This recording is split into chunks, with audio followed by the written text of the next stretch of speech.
Hello friend, welcome to RVF solutions programming training. तो आज हम लोग सीखेंगे ऑल अबाउट सी फंक्शंस। ठीक है, तो पहले हम लोग जानेंगे सी का जो फंक्शन है वो क्या है, वो कैसे काम करते हैं, वो कितना टाइप का है। तो बेसिकली फंक्शंस क्या है? फंक्शन है स्मॉल मॉड्यूलर प्रोग्राम को हम लोग फंक्शंस बोलते हैं।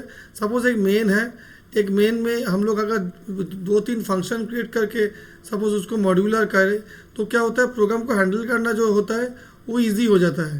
ठीक है, तो ये फंक्शन को हम लोग प्रोग्राम मेन के अंदर एक बार दो यूज़ कर सकते हैं। तो इसको हम लोग टॉप डाउन अप्रोच भी बोल सकते हैं। सपोज एक मेन है, तो इस मेन के अंदर में मैं दो तीन फंक्शन से उसको F1 F2 ऐसे मल्टीपल फंक्शन से उसको भाग कर दिया और सारा मिलके काम को जो है वो पूरा कर रहा है। एक F1 F2 F3 जितना भी फंक्शन हम लोग क्रिएट किया वो सारा फंक्शन मिलके एक पर्टिकुलर एक काम को सक्सेसफुल कर रहे हैं। तो ये पूरा जो काम है इसको हम लोग टॉप डाउन अप्रोच भी बोल सकते हैं। सो फंक्शंस बेसिकली यूज़ करते हैं to make the program modular. ठीक है, तो फंक्शन लिखने का कुछ तरीका है, फंक्शन के कुछ टाइप्स है, वो अभी हम लोग समझेंगे। ठीक है, फंक्शन हम लोग कैसे लिखेंगे और फंक्शन लिखने का तरीका क्या है, तो आज ये ट्यूटोरियल में हम लोग कंप्लीट देखेंगे। ठीक है, तो पहला तो क्या है, फंक्शन लिखने के लिए आपको जो करना है, एक फंक्शन का एक स्ट्रक्चर होता है जो मैं अभी डिस्कस कर रहा हूँ। फंक्शन जनरली दो टाइप के फंक्शन हम लोग कंसिडर कर सकते हैं। एक होता है वॉइड टाइप फंक्शन, एक होता है रिटर्न टाइप फंक्शन। ठीक है, एक होता है रिटर्न टाइप फंक्शन है। वॉइड टाइप फंक्शन क्या हो गया? वॉइड टाइप फंक्शन वो फंक्शन हो गया जिसका कोई रिटर्न नहीं होता है। तो इसको ये पहले जो हम लोग फंक्शन क्लियर करने के लिए करेंगे वो है फंक्शन का टाइप, देन फंक्शन का नेम। सपोज फंक्शन का नेम है fun1। ठीक है, देन इसका आर्गूमेंट, सपोज दो वैल्यू को मुझे जोक करना है तो int a comma int b। सो ये दो आर्गूमेंट है, इसको हम लोग फंक्शन में इसके लेके कुछ काम करेंगे। फिर इसको सपोज एरिया कैलकुलेट करेंगे तो हम लोग लिख दिया int एरिया। ठीक है, इंट एरिया। अब एरिया इक्वल्स टू मैंने लिखा area equals to A into B. ठीक है, अब यहाँ पर जैसे कि हमने वॉइड लिखा तो ये रिटर्न टाइप तो नहीं होगा, तो मैं यहाँ पर प्रिंट टाइप करके %d करके एरिया को प्रिंट कर दे रहा हूँ। इसका मतलब क्या है जी, ये कुछ रिटर्न नहीं कर रहा है। ठीक है, अगर ये रिटर्न टाइप होता तो क्या होता? अगर ये रिटर्न टाइप होता तो वॉइड की जगह क्या होता, ये सेम फंक्शन वॉइड की जगह हो जाता इंट। तो ये होता था इंट fun1। ठीक है, इंट fun1 होके होता है int a and then int b, है ना। तो इसमें अभी मैं अगर फंक्शन करूँ इंट एरिया तो मुझे लिखना पड़ता है एरिया, ऐसे लिखा a into B and return area.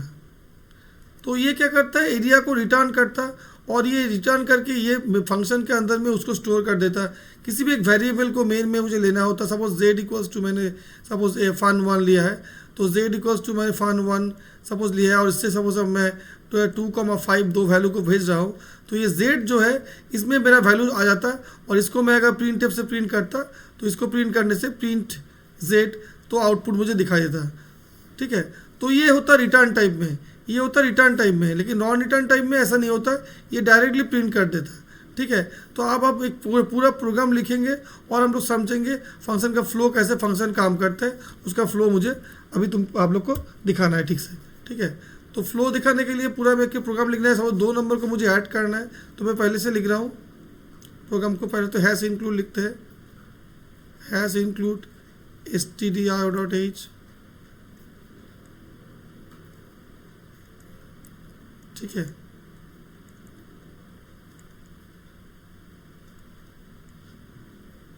Hash include conio.h। ठीक है, देन मेन। ठीक है, देन मैं सपोज दो वेरिएबल ले रहा हूँ इंट x y z। एक ले रहा हूँ जिसमें मैं रिटर्न स्टोर करूँगा। ठीक है, अब मुझे फंक्शन को डिक्लेयर करना है इंट, क्योंकि स्टोर करना है तो रिटर्न टाइप देना है रिटर्न एरिया इंट इंट। ये जो मैंने लिखा इसको बोलते हैं प्रोटोटाइप, फंक्शन प्रोटोटाइप। क्या बोलते हैं इसको? Function prototype. मतलब फंक्शन किस तरह से देखने में लगेगा उसका स्ट्रक्चरल पार्ट को हम लोग बोलते हैं फंक्शन प्रोटोटाइप। ये उसका डेटा टाइप, इसका नेम, इसका ये हो गया उसका आर्गूमेंट पार्ट। सो ये डेटा टाइप, ये नेम, ये आर्गूमेंट पार्ट, और ये स्ट्रक्चर को बोल रहे हैं हम लोग फंक्शन प्रोटोटाइप। अब मैं इनपुट लूँगा प्रिंटफ। प्रिंटफ में मैं क्या लिखूँगा? प्रिंटफ में मैं लिखूँगा %d। मैं एक ही लाइन में कर ले रहा हूँ, जगह यहाँ कम है। इंट सॉरी परसेंटेज डी मुझे स्कैनएफ में लिखना है, तो प्रिंटएफ में मैं लिख दे रहा हूँ, ठीक है। Enter value for X and Y, तो दोनों को मैं वैल्यू में एंटर करना है। यहाँ पर मैं स्कैनएफ में लिखूँगा percentage D comma and X and Y, दोनों में मैंने इनपुट ले लिया। अब मैं जैसे नॉर्मली करता हूँ area equals to X into Y, वो नहीं करना है, मुझे करना है क्या, जेड इक्वल्स टू, अब फंक्शन को कॉल करना है, फंक्शन का नाम है एरिया, क्या करना है, X comma Y, X Y को फंक्शन के थ्रू भेज देना है। और यहाँ पर मुझे प्रिंट एफ करना है, printf slash N the area is percentage D comma Z. तो ये क्या होगा, एरिया को यहाँ प्रिंट कर देगा।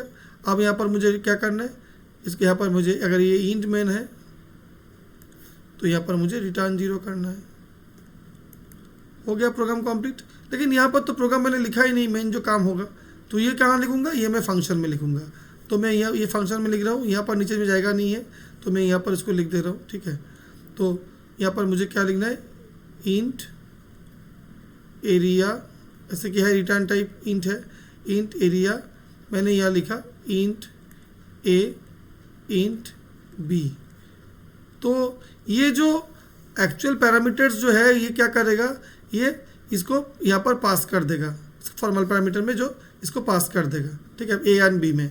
और ये जो पास कर देगा, अब यहाँ पर मुझे क्या करना है, अब यहाँ पर मुझे एक और भी एक वेरिएबल स्टोर कर लिखते हैं, इंट, सपोज इंट एम ले लिया, ठीक है।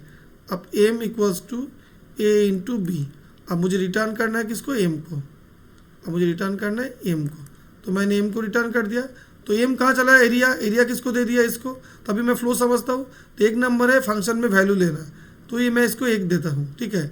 2 नंबर हो गया फंक्शन कॉल, 2 नंबर क्या हो गया, 2 नंबर हो गया कॉलिंग फंक्शन कॉल, ठीक है।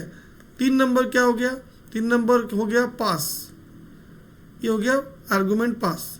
4 नंबर क्या हो गया, 4 नंबर हो गया कैलकुलेट, ठीक है। 5 नंबर क्या होगा, 5 नंबर हो गया रिटर्न। 6 में स्टोर, ठीक है। 7 में क्या हो गया, प्रिंट, ठीक है। तो मैं एक के बाद एक समझ, एक मतलब इनपुट, एक में क्या हुआ इनपुट स्टेटमेंट, 2 में क्या हो गया, 2 में हो गया फंक्शन कॉल, ठीक है।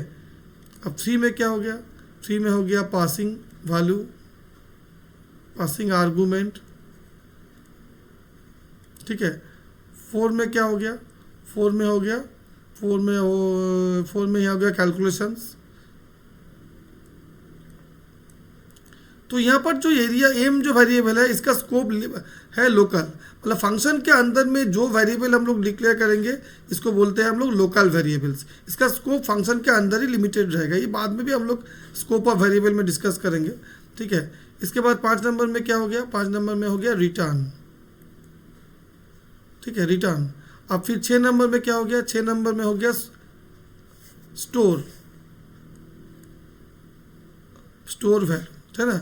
और 7 नंबर में क्या हो गया, आउटपुट प्रिंट, 7 में हो गया आउटपुट प्रिंट, ठीक है। तो ये जो फ्लो है, 1 नंबर में इनपुट लिया, 2 नंबर में फंक्शन को कॉल किया, 3 नंबर में फंक्शन को आर्गूमेंट को पास किया, 4 नंबर में क्या किया, कुछ कैलकुलेशंस किया, 5 नंबर में क्या किया, रिटर्न किया। यहाँ पर हैंडराइटिंग थोड़ा समझ में प्रॉब्लम हो सकता है क्योंकि मैं यहाँ पर डिजिटल पेन से कर रहा हूँ स्क्रीन में।